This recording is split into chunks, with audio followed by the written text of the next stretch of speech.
en los procesos convencionales. Vamos a imaginar, ¿verdad?, que entra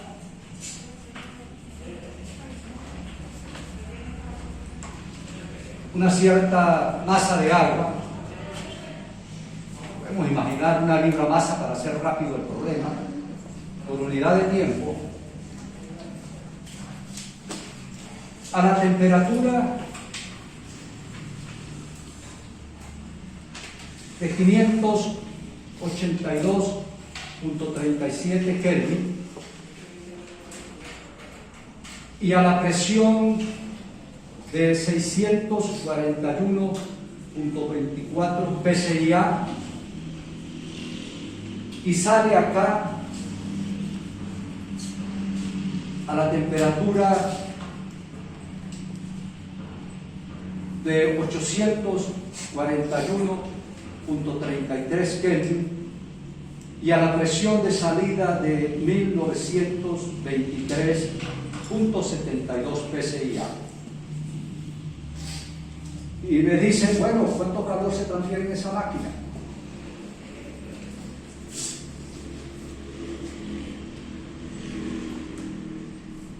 Podrán observar que hay un calentamiento, vamos de 582 hasta 841, y una presurización, o sea, es como una especie de compresor lo que estoy manejando acá. O hay una compresión por algún proceso eventual que hay aquí.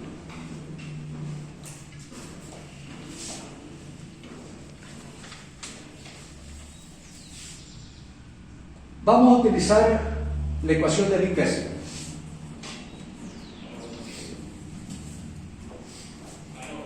Pero no tengo turbinas, no tengo nada acá montado. Eso significa que si aplico la primera ley de la termodinámica, el calor menos el trabajo es igual a esta expresión. No tengo un eje que esté cruzando ese sistema. Entonces, si conozco el cambio de entalpía, puedo resolver el problema. Entonces, lo que voy a hacer es calcular esas entalpías en la entrada y salida utilizando las correlaciones de Kessler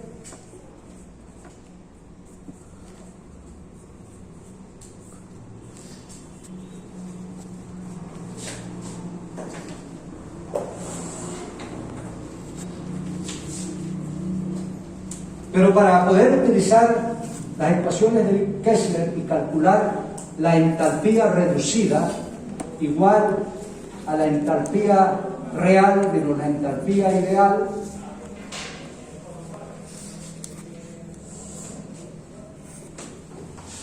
a la condición de entrada y a la condición de salida, entalpía reducida a la condición de salida igual a la entalpía real en la salida menos la entalpía ideal en la salida. Y recordando que llevamos esto al gas ideal, no voy a hacer el dibujo otra vez, lo llevamos a gas ideal, a la condición de entrada, hacemos la transformación en la zona de ideal y luego regresamos a la realidad. Encontrábamos que el delta H allí es igual, entonces calor es igual a la entalpía reducida en la salida menos la entalpía reducida en la entrada más la integral entre la temperatura de entrada y de salida del Cp derivada de T. Esa ecuación, este es el delta H ideal en la zona de la idealidad, este es el cambio de entalpía en las condiciones de salida desde la zona ideal hasta la zona real, y ese es el cambio de entalpía desde la zona de ir desde la zona real en la entrada hasta la zona ideal en la entrada. Entonces me voy a preparar, busco este número y tengo que integrar, ahora sí, porque T de entrada es distinto de T de salida. Entonces tengo que meter aquí el CP. El C sub P del agua. Ese C sub P del agua está también en el magnés tabulado para la mayoría de las sustancias. Entonces me voy al apéndice de magnés y busco el CP del agua, que tiene un formato en general A más BT más CP cuadrado más DT a la menos 2. Ese es el formato que utiliza magnés en el uso del CP. Y es el que vamos a usar.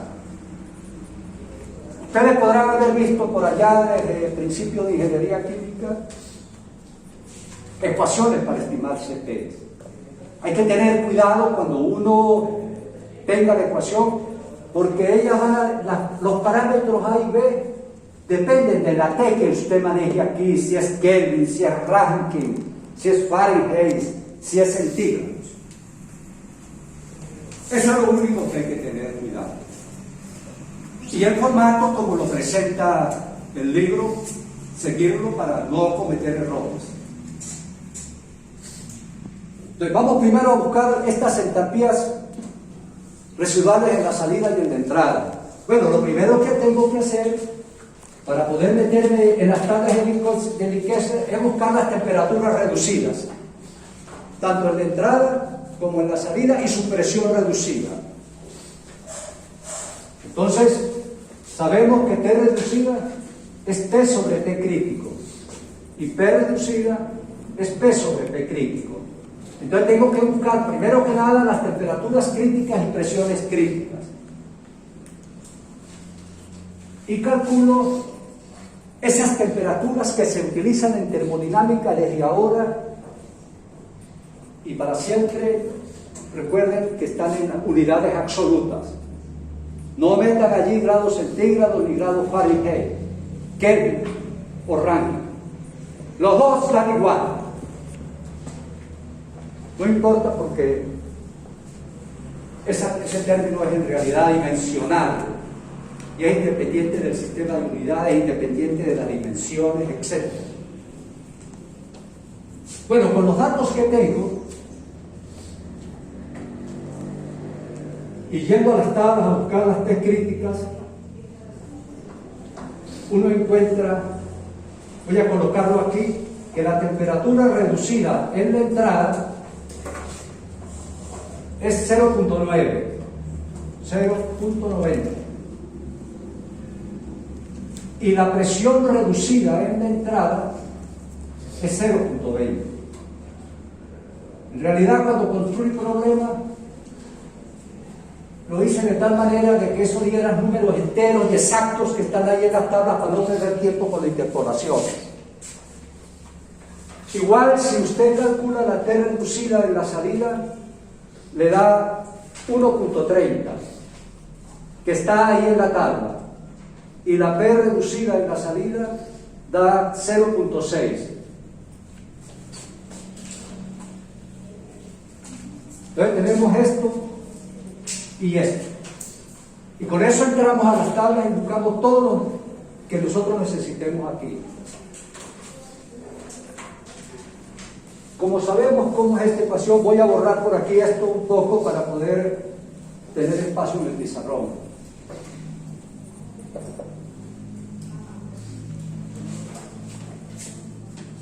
Traten ustedes de conseguir los números allí. En el aula virtual, cada uno puede tratar de estimar, utilizando las tablas, esos valores de las entalpías reducidas en la entrada y en la salida, utilizando la información de las variables reducidas de presión y temperatura. Si van a las tablas, pueden conseguir, voy a escribir aquí los valores en la entrada, que la entalpía reducida en la entrada, HR0 sobre RT crítico. También en el aula vayan haciendo y observando las tablas.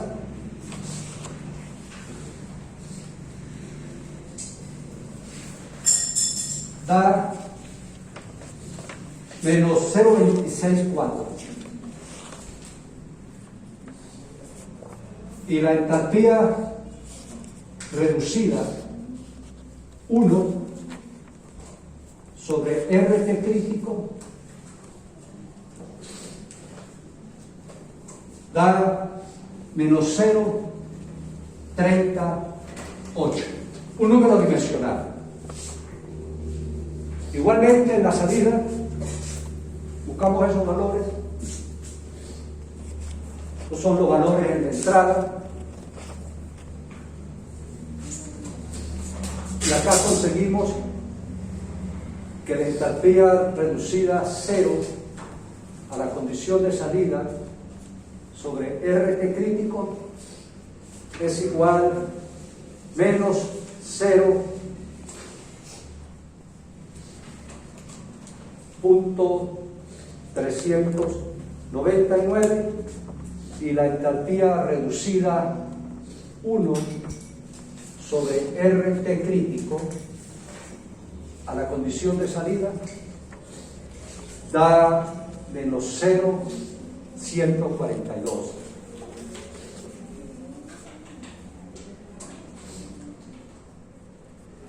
En el balance de energía, calor menos trabajo, la masa, la entalpía residual en la salida menos la entalpía residual en la entrada,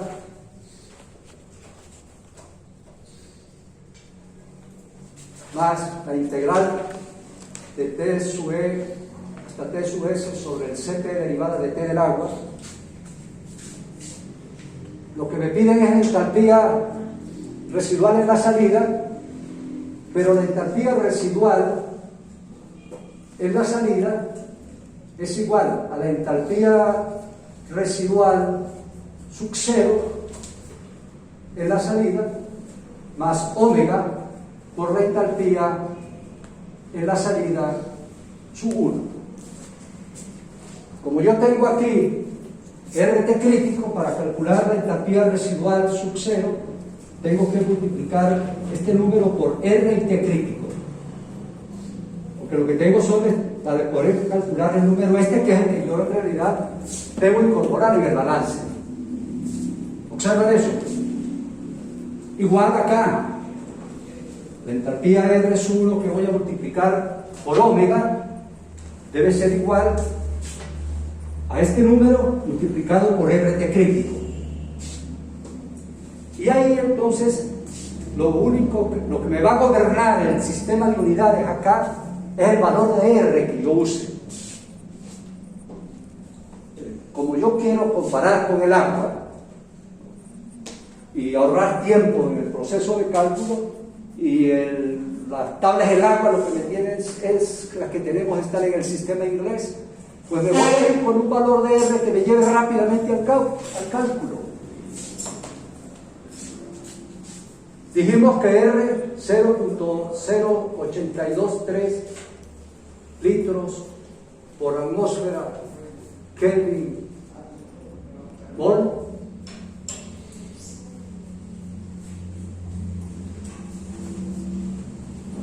Bueno, conocer cuáles son los valores de R comunes.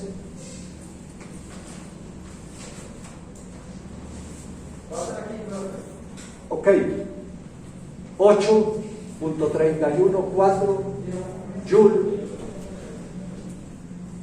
mol Kelvin, 1.987 BTU vibramol Rankine, 1.987 caloría gramomol Kelvin, 10.73 pies cúbicos por PSIA sobre libramol Rankine. Tenemos ese universo de valores de R. Te escoge el que lo lleve más rápido al cálculo. Esa es un poco la idea en todo esto. Bueno, el que nos va a llevar más rápido, indudablemente, a comparar las tablas que están en BTU libra masa, pues es este. Porque si meto este, tengo que empezar a hacer factores de conversión allí innecesarios que me quitan unos 5 minutos. Y igualmente, si meto este, se me presenta el mismo problema. Entonces uno tiene todos los valores y escoge el que lo lleve más rápido a una solución. Yo creo que esos son los números, pues lo he usado algunos cuantos años y afortunadamente pues están ahí, tomen a los chequeos. Te voy a utilizar 1.98 libra masa ranking, aquí cuando mete el valor de R, y T crítica, pues la voy a llevar a ranking, esta T crítica del agua, para hacer más rápido el cálculo.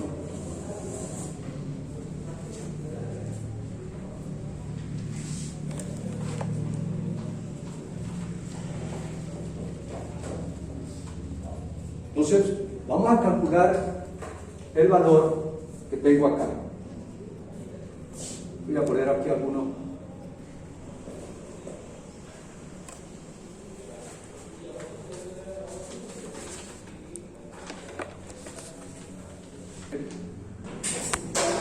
No tal como dijimos en la deducción de la ecuación de Kessler, entramos con las variables reducidas en la entrada y la presión reducida en la entrada y buscamos en las tablas los valores de HR0 y HR1 dividido entre RT crítico, que son estos números que están aquí. Lo mismo hacemos y vamos a las condiciones de salida, donde conocemos su temperatura reducida en la salida y presión reducida en la salida, que antes se las coloqué allí. Esos números son estos que están presentes acá. Una vez que tengo esto, voy a calcular la entalpía reducida en la salida, que es igual a la entalpía 0 en la salida, más omega por la entalpía 1 en la salida. Esa entalpía 0 en la salida la despejo de aquí y la despejo de aquí, multiplicando estos números extraídos de las tablas por RT crítico y RT crítico. Cuando uno hace eso y introduce esa información dentro de esta fórmula, le da menos 1038.13 BTU por libramol.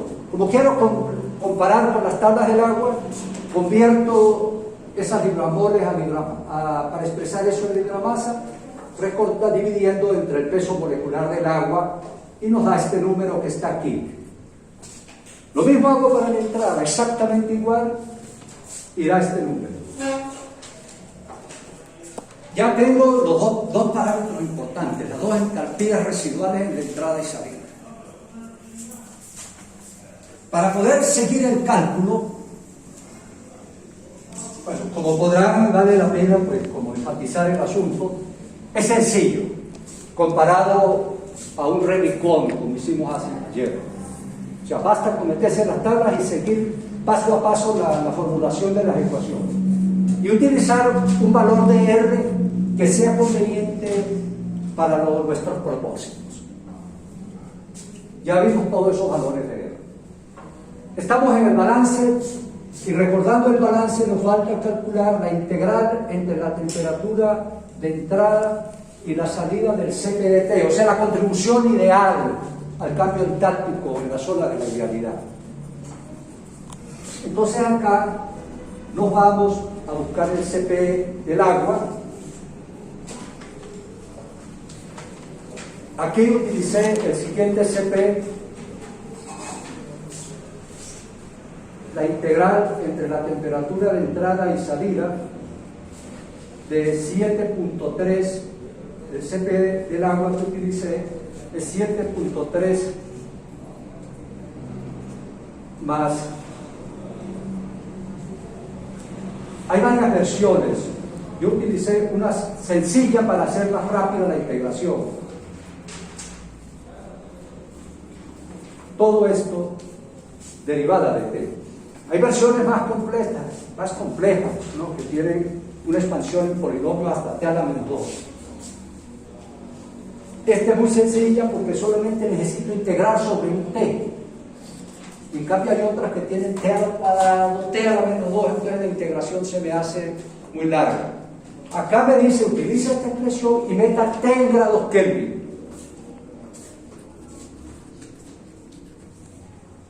Bueno, procedo ahora a hacer esta integración entre la temperatura de entrada y la temperatura de salida, que son 841.3 Kelvin, y la T de salida, que es 841.33 Kelvin.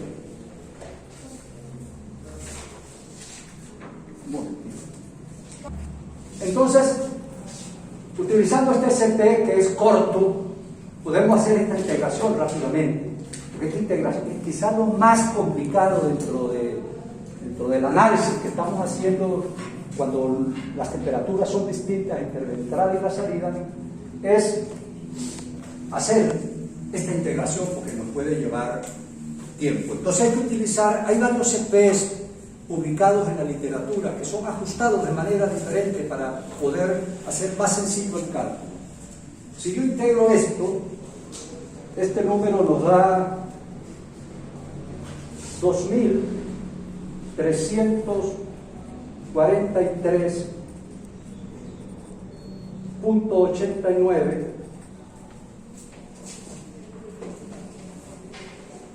Voy a poner el número final,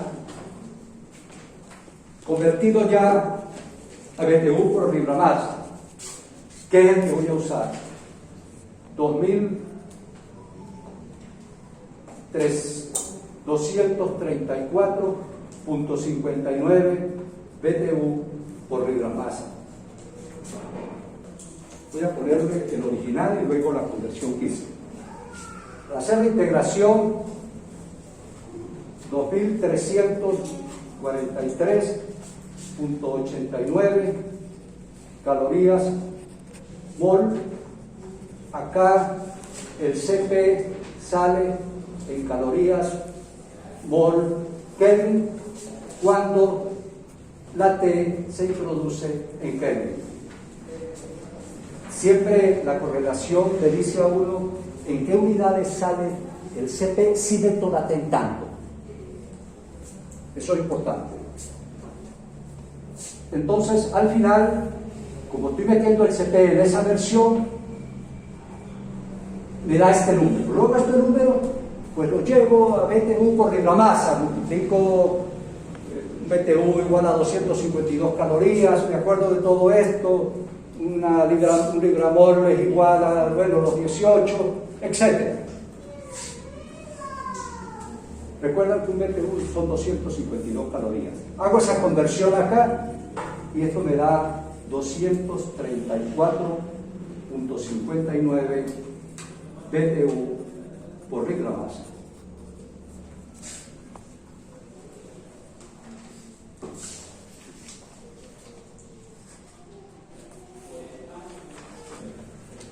Ya tengo todo. Tengo el integral, la contribución ideal, tengo la entalpía residual en la entrada, tengo la integral, la entalpía residual en la salida. El calor da, generado por la correlación, 224.59 BTU por libra masa. Ese sería el calor que está recibiendo esa máquina allí, según la correlación de Lee-Keston. Cuando nos vamos a las tablas, como conocemos el punto de entrada y el punto de salida, vamos a las tablas y el calor transferido a las tablas, porque conozco la entalpía de salida del agua y la entalpía de salida de la entrada, da 232.01 BTU libra masa.